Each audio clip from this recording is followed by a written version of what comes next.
Hello बच्चों, कैसे हाल चाल है बच्चों। तो बच्चों मैं अपने घर पर वापस आ गया हूँ। लेकिन प्रॉब्लम ये है कि जिस रूम में मैं वीडियो बना रहा था वहाँ पर बारिश का पानी भर गया है, क्योंकि बारिश यहाँ बहुत तेज़ लगातार हो रही थी। और इसीलिए मैंने सोचा मैं आपको पेपर और पेन पर वीडियो बना के आज आगे की बातों को समझाता हूँ। ठीक है बच्चों, तो बोर्ड के आगे मैं वीडियो बनाऊंगा, उसके लिए 1-2 दिन वेट करना पड़ेगा। तब तक हम लोग पेपर और पेन पर आज कन्वर्जेंस ऑफ इनफाइनाइट सीरीज़ का बेटा एक अच्छा वीडियो यहाँ पर देखो पढ़ने जा रहे हैं।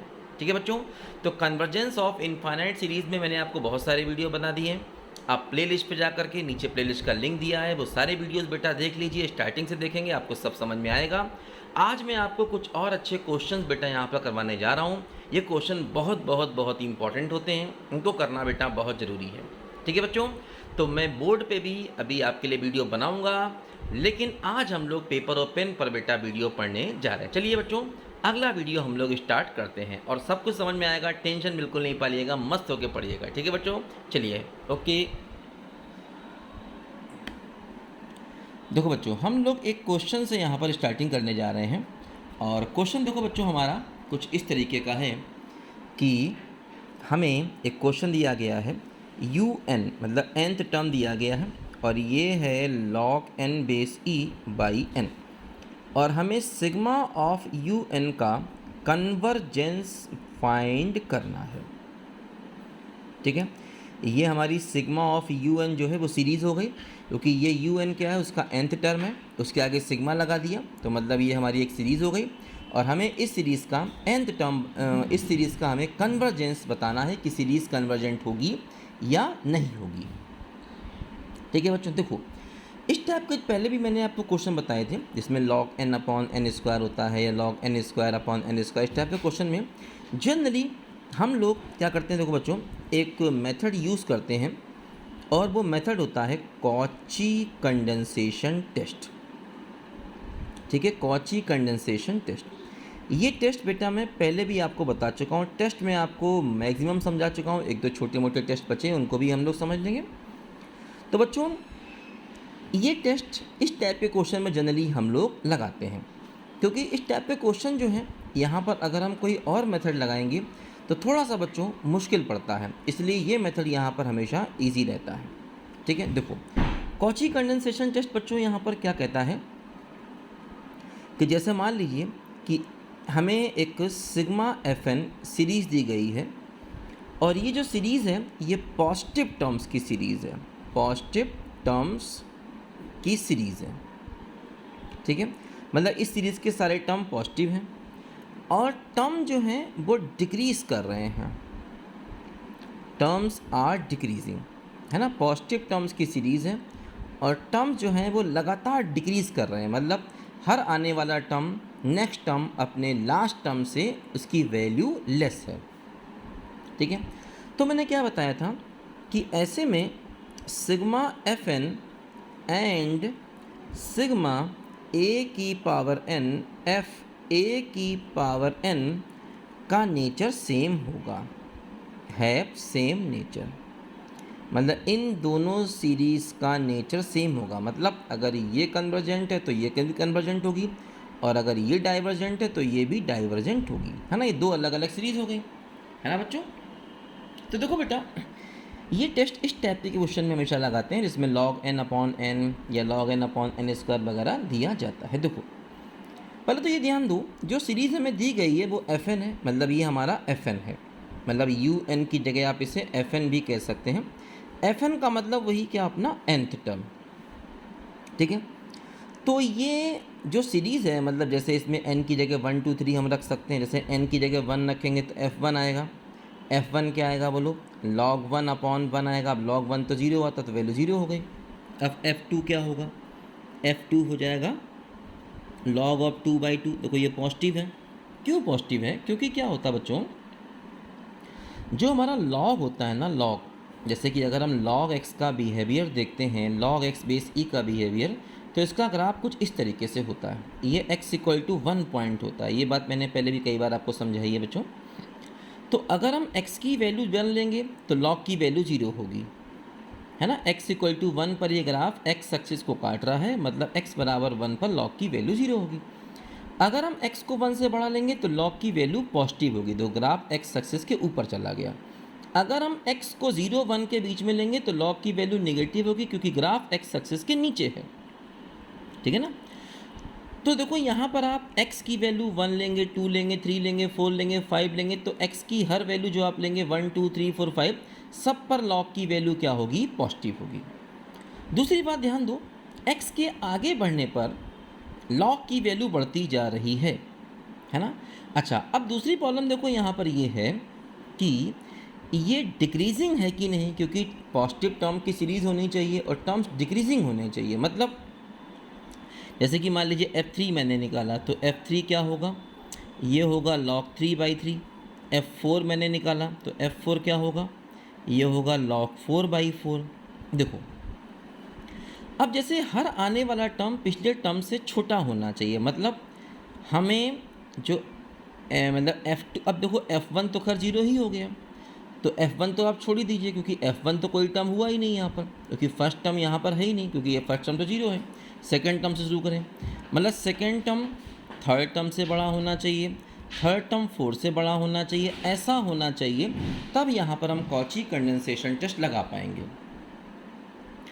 मतलब सीरीज डिक्रीज करनी चाहिए, मतलब ये log n अपॉन n की वैल्यू कम होनी चाहिए। देखो जैसे log 4 है, अब log 4 log 3 से ज़्यादा होगा, लेकिन उसको आपने 4 से डिवाइड कर दिया, इसको 3 से डिवाइड कर दिया, तो दोनों में पता नहीं कौन बड़ा होगा कौन छोटा होगा, क्योंकि log 4 तो log 3 से ज़्यादा है। सिमिलरली log 5 भी log 4 से ज़्यादा है, लेकिन अब आपने इसको बड़ी क्वांटिटी से डिवाइड कर दिया और इसको छोटी क्वांटिटी से डिवाइड कर दिया, तो पता नहीं इनमें कौन बड़ा हो कौन छोटा हो, इसलिए डायरेक्ट आप इसको नहीं देख सकते कि कौन बड़ा है कौन छोटा है।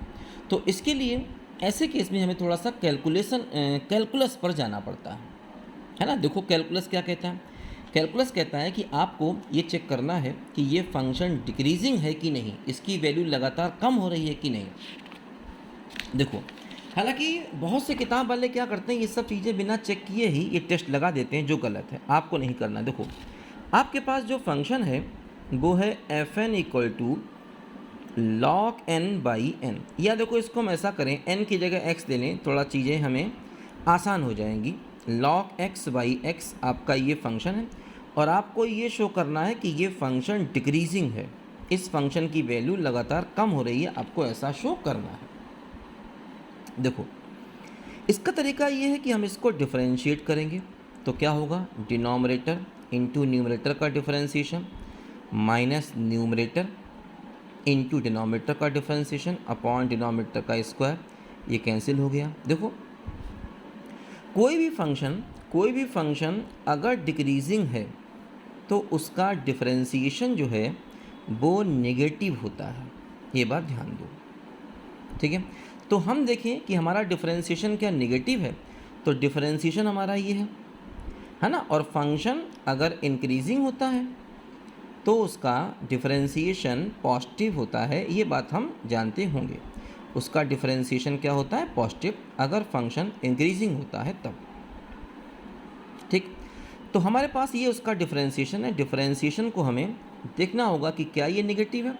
तो डिफरेंशिएशन क्या है, ये है 1 minus log x upon x square, इसको लेस देन 0 किया, चूँकि एक्स स्क्वायर पॉजिटिव है क्रॉस मल्टीप्लाई कर सकते हैं।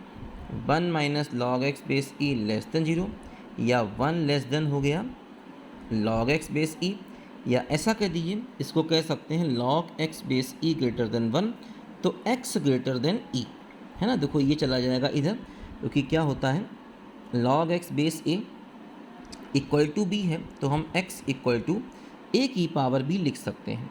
और इन इक्वेशन में बेस को देखना पड़ता है, अगर बेस 1 से बड़ा है, जैसे यहाँ पर बेस 1 से बड़ा है, तो इन इक्वेशन चेंज नहीं होगी। यही अगर मान लीजिए कुछ ऐसा होता, मान लीजिए ऐसा होता, अब यहाँ बेस 1 से छोटा है, तो यहाँ पर क्या होता, x लेस हो जाता और हाफ की पावर 1 हो जाता। जैसे यहाँ पर e की पावर 1 हुआ है, यहाँ पर भी हाफ की पावर 1। क्यों, ऐसा क्यों हुआ, क्योंकि यहाँ पर जो हमारा बेस है ये 1 से कम है। जब भी log का बेस 1 से कम होता है तो इन इक्वेशन को चेंज करता है, इन इक्वेशन में, इक्वल में नहीं, इक्वल तो हमेशा इक्वल ही रहेगा, चाहे बेस 1 से बड़ा हो चाहे छोटा हो। लेकिन अगर लेस या ग्रेटर हुआ, जैसे यहाँ पर ग्रेटर है तो ग्रेटर ही रहा क्योंकि बेस 1 से बड़ा है, यहाँ ग्रेटर है तो लेस हो गया क्योंकि बेस 1 से छोटा है। ठीक, तो इसका मतलब अगर x e से बड़ा हुआ, x का मतलब n, n अगर e से बड़ा हुआ, e क्या होता है? e होता है 2.71, मतलब n की वैल्यू 3 हुई या 4 हुई या 5 हुई, तो इन सब के लिए ये फंक्शन डिक्रीजिंग होगा।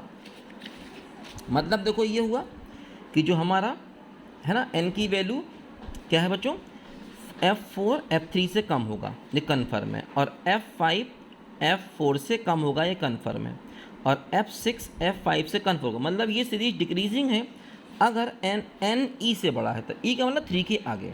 अब 2 उसमें कवर नहीं हुआ तो जाने दीजिए, ये सीरीज डिक्रीजिंग है, एक टर्म कवर नहीं हुआ उसके लिए परेशान मत होइए, है ना, एक टर्म कवर नहीं हुआ उसकी चिंता मत करिए।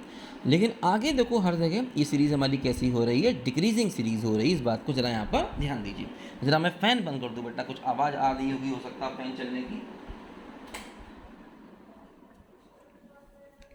तो मैंने बेटा फ़ैन बंद कर दिया है, हो सकता है फ़ैन की कुछ आवाज़ आ रही हो वीडियो में, थोड़ा गर्मी ही सही, है ना, बाकी तो चीज़ें मैं चला नहीं रहा हूँ, एसी कूलर कुछ भी, फ़ैन भी, ठीक है बच्चों। तो ये फंक्शन डिक्रीजिंग है, और है ना, इसकी वैल्यू, हर टर्म की वैल्यू कैसी है, पॉजिटिव है। ठीक है, तो यहाँ पर हम कॉची कंडेंसेशन टेस्ट लगा सकते हैं, है ना। हालांकि अब ये सब बातें थोड़ा दिमाग में रखनी पड़ती हैं कि इस टाइप के क्वेश्चन में कॉची कंडेंसेशन टेस्ट लगेगा, अदरवाइज क्वेश्चन बहुत टफ हो जाएगा बेटा, है ना। अब दूसरे मेथड से करना चाहेंगे, डी-एलम्बर्ट टेस्ट, रेविस टेस्ट, तो क्वेश्चन बहुत मुश्किल हो जाएगा। ठीक है, देखो समझो ध्यान से क्या होगा। देखो अब हमें यहाँ पर देखो बच्चों क्या करना होगा कि एफ एन क्या है, एफ एन है log n अपॉन n, और एक सीरीज हो गई हमारी सिग्मा एफ एन, दूसरी सीरीज हो गई sigma A N F of A N. देखो ये क्या हो गई, ये हो गई सिग्मा ए एन, और n की जगह a की पावर n रख दीजिए, तो हो जाएगा, है ना, log ऑफ, क्योंकि f ऑफ ए एन चाहिए है, f ऑफ ए एन, तो n की जगह a की पावर n यहाँ रखिए, तो log a की power n base e upon a की पावर n। ठीक है, तो ये इससे कैंसिल हो गया, अब क्या बच गया, बच गया सिग्मा log a की पावर n, तो इसे n log a base e कह सकते हैं। अब देखो हमारी बच्चों ये सीरीज आ गई, इस सीरीज का जो नेचर होगा वही सिग्मा एफ एन का भी नेचर होगा, क्योंकि हमें सिग्मा एफ एन का नेचर एक्चुअली मालूम करना है। थोड़ा सा वीडियो को डिस्टर्ब हो रहा है, इसको मैं सही करता हूँ, कुछ अचानक ये, कोई बात नहीं, थोड़ा सा कुछ इसमें देख रहा हूँ, एक सेकेंड, चलो कोई बात नहीं, ठीक हो जाएगा, अपने अभी परेशान मत होइए, है ना बच्चों। तो हमें अब इस सीरीज़ के बारे में मालूम करना है, मतलब ये जो सीरीज़ है देखो सिग्मा, है ना, log a को तो बाहर आप ले सकते हैं, कांस्टेंट है, या चलो चलने दो, कोई फ़र्क नहीं पड़ता, n log a base e। अब इस सीरीज़ का देखो ये nth टर्म हो गया, un क्या हो गया, n log a base e। अब ये से करना आसान है, तो un प्लस 1 क्या हो गया, ये हो गया n plus 1 log a base e।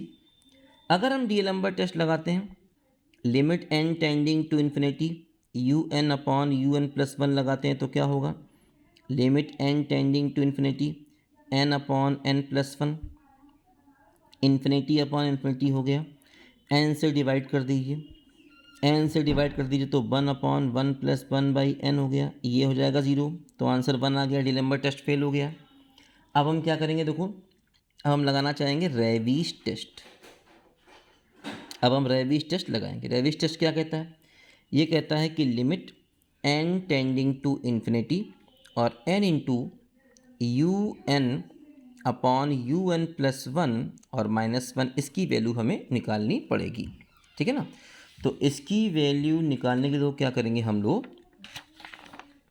देखो समझो बात को ध्यान से, अब इजी हो गया क्वेश्चन, आप कर सकते हैं आसानी से।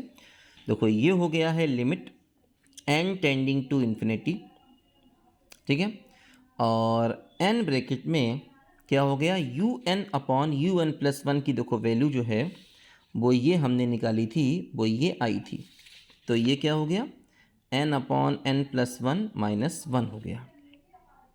ये देखो हो गया limit n tending to infinity, और ये n minus one upon n plus one हो गया, ये कैंसिल हो गया। और ये आ गया है limit n tending to infinity minus n upon n plus one.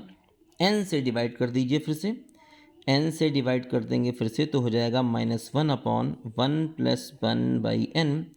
ये हो जाएगा क्या बोलो, minus one upon one plus zero, तो आंसर आ गया माइनस वन, जो कि वन से कम है।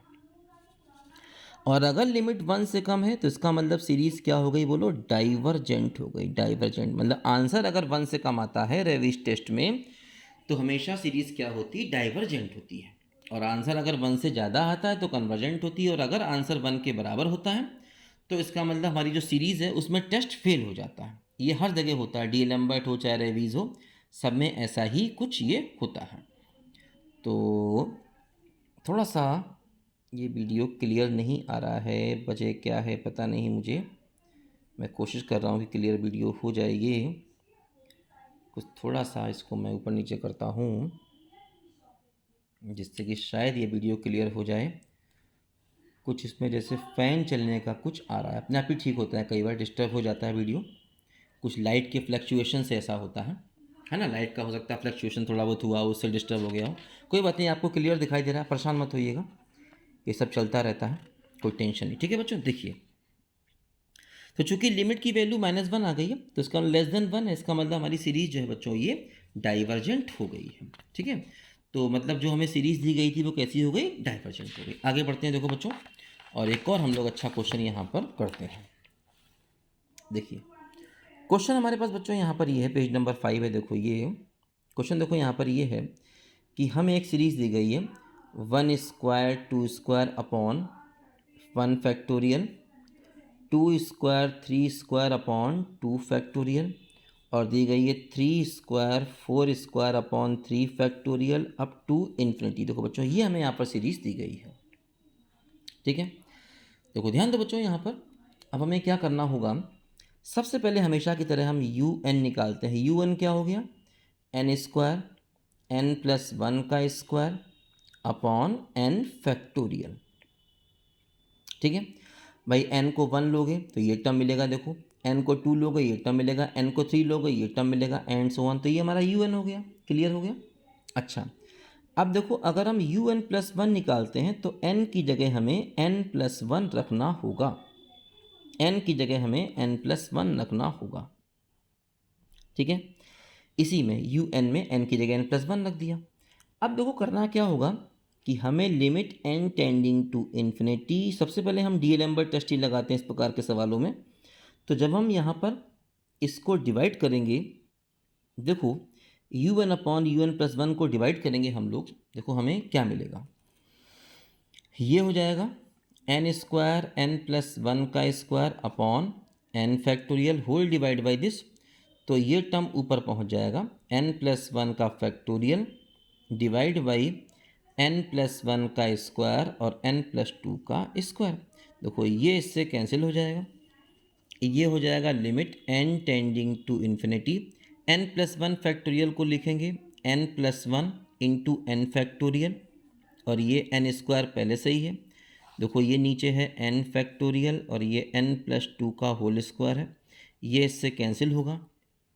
अब देखो ध्यान दो, ऊपर अगर हम देखें तो क्या है मेरे पास, ये है N cube plus N square, और नीचे क्या है N square plus four N. तो ऊपर नीचे मिला के सबसे बड़ी पावर जो है वो एन क्यूब है, तो एन क्यूब से डिवाइड कर देंगे। ठीक है, एन क्यूब से डिवाइड कर देंगे, ऊपर नीचे मिला के सबसे बड़ी पावर क्या है बच्चों, ये है हमारी एन क्यूब। अब एन को रखेंगे इन्फिनिटी तो ये ज़ीरो हो जाएगा, ये भी ज़ीरो ये भी ज़ीरो ये भी ज़ीरो, तो कुल मिला के one plus zero by zero मतलब इन्फिनिटी हो गया। मतलब क्या हुआ, इन्फिनिटी का मतलब ग्रेटर देन वन हो गया, और ग्रेटर देन वन अगर आंसर आता है तो हमारी सीरीज़ क्या होती है बच्चों, कन्वर्जेंट होती है। ठीक है, अगर ग्रेटर देन वन आंसर आता है तो हमारी सीरीज़ क्या होती है बच्चों, कन्वर्जेंट होती है। तो बच्चों इस वीडियो में मैं इतना ही रखता हूँ क्योंकि ये वीडियो कुछ डिस्टर्ब हो रहा है, तो अगला वीडियो मैं बनाता हूँ, देखता हूँ कि प्रॉब्लम क्या है, डिस्टर्ब क्यों हो रहा है। फिर भी आपने समझ लिया होगा बच्चों, तो बच्चों इस वीडियो में मैं इतना ही रखता हूँ और आप देख रहे होंगे मेरा चेहरा पसीना पसीना हो गया, क्योंकि लाइट यहाँ पर थोड़ी सी कम है और लाइट एक्चुअली भी आ नहीं रही है, इन्वर्टर का सहारा है और गर्मी भी काफ़ी है। ठीक है बच्चों, चलिए बच्चों हम लोग मिलते हैं अगले वीडियो में। आप पढ़ते रहिए, मस्त होकर पढ़ते रहिए, एंजॉय करते रहिए। मिलते हैं बेटा अगले वीडियो में, तब तक के लिए बाय बाय।